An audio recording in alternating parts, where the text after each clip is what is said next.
નમસ્કાર દર્શક મિત્રો, સાવરકુંડલાની રફતારમાં આપનું સ્વાગત છે।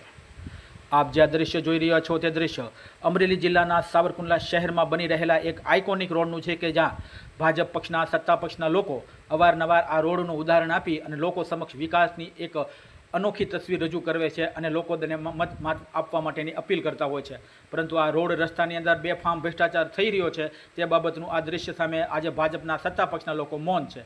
આ સમગ્ર બાબત અંગે જાણવા મળી રહ્યું છે કે જીયુડીસીને આ સમગ્ર બાબત અંગે શરતોના આધીન ગટરનું કામ કરવા માટેની એક પ્રક્રિયા દ્વારા આ કામ કરવાની મંજૂરી આપવામાં આવી હતી, પરંતુ આ ભ્રષ્ટાચાર જાણે કે સાવરકુંડલા શહેરમાં માજા મૂકી રહ્યો હોય તેવું લાગી રહ્યું છે અને સત્તા પક્ષના લોકો પણ જાણે આઇકોનિક રીતે મૌન ધારણ કરી અને આ આઇકોનિક ભ્રષ્ટાચાર કરનાર જીયુડીસીના કર્મચારીઓ કે કોન્ટ્રાક્ટર સામે એક હરફ પણ ઉચ્ચારી શકતા નથી। તેનું કારણ શું તેવો સવાલ લોકો કરી રહ્યા છે। આ સમગ્ર પ્રકરણ અંગે સાવરકુંડલા શહેરમાં અટલ ધારામાં બેસતા સાવરકુંડલાના વિકાસશીલ કહેવાતા ધારાસભ્ય શ્રી મહેશ કસવાળા આ અટલ ધારામાં બેહીને અને આ આઇકોનિક બાબતે ભ્રષ્ટાચાર બાબતે હવે કોઈ યોગ્ય ખુલાસો કરે તેવું લોકો કહી રહ્યા છે અને સમગ્ર બાબત અંગે લોકો કહી રહ્યા છે કે શું આ જીયુડીસીના કોન્ટ્રાક્ટરને સાવરકુંડલા શહેરની અંદર બધા જ કામોની અંદર ભ્રષ્ટાચાર કરવાનો પીરો પડવાનો આપવામાં આવ્યો છે તેવો સવાલ લોકો કરી રહ્યા છે। આ રોડ તાજેતરમાં જ બનેલો હતો અને તૂટી ગયો છે અને તે સમગ્ર બાબતે આજે એકબીજા માટે વિભાગો એકબીજાને ખો આપી રહ્યા છે। ત્યારે હવે જોવું રહ્યું કે લોકોના પૈસે બનેલો આ રોડ બાબતે હવે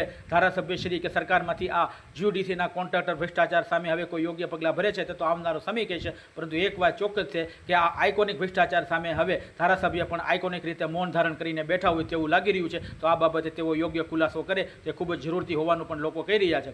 આ જ્યારે જીયુડીસી બાબતના અવારનવાર આ ભ્રષ્ટાચારનો પુરાવો સામે આવતા હોય છે, પરંતુ કોઈને કોઈ અકળ કારણોસર આ સમગ્ર બાબત અંગે સત્તા પક્ષના લોકો મૌન ધારણ કરી રહ્યા છે। ત્યારે લોકો સવાલ કરી રહ્યા છે કે શું હવે આ આઇકોનિક ભ્રષ્ટાચાર કરવા માટે અટલ ભ્રષ્ટાચાર કરવા માટે હવે આ લોકો કે સત્તા પક્ષના લોકો કોઈ મૌન ધારણ કરી અને આ જીયુડીસીએ કરેલા ભ્રષ્ટાચાર સામે હવે સરકારમાંથી કોઈ યોગ્ય પગલાં ભરાવી શકશે કે કેમ તે તો આવનારો સમય કહેશે। પરંતુ એક વાત ચોક્કસ છે કે સાવરકુંડલા શહેરની અંદર થઈ રહેલા બધા જ કામોની અંદર જીયુડીસીના કોન્ટ્રાક્ટરોને આજે કોઈ સત્તા પક્ષના લોકો જાદુની ઝપ્પી આપી અને સમગ્ર બાબત અંગે પોતાનો આર્થિક ફાયદો મેળવી રહ્યા હોવાનું લોકો સળેઆમ કહી રહ્યા છે। ત્યારે હવે આ આત્મસન્માન જેવું જો આ ભાજપના સત્તા પક્ષમાં લોકોમાં હોય અને તેનામાં જો નૈતિકતા હોય અને જો તેનામાં ત્રેવડ હોય તો સરકારમાં જઈ અને આ ભ્રષ્ટાચાર કરનારા જીયુડીસીના કોન્ટ્રાક્ટર સામે કોઈ યોગ્ય પગલાં ભરાવે ત્યારે જ કહી શકાય કે સત્તા પક્ષના લોકોએ આજે ખુલ્લેઆમ કહી શકે કે અમે વિકાસવાદી છીએ, અમે ભ્રષ્ટાચારવાદી નથી। ત્યારે જોવું રહ્યું કે આ જીયુડીસીના કોન્ટ્રાક્ટર સામે હવે કેટલી ઝડપથી અને કેટલી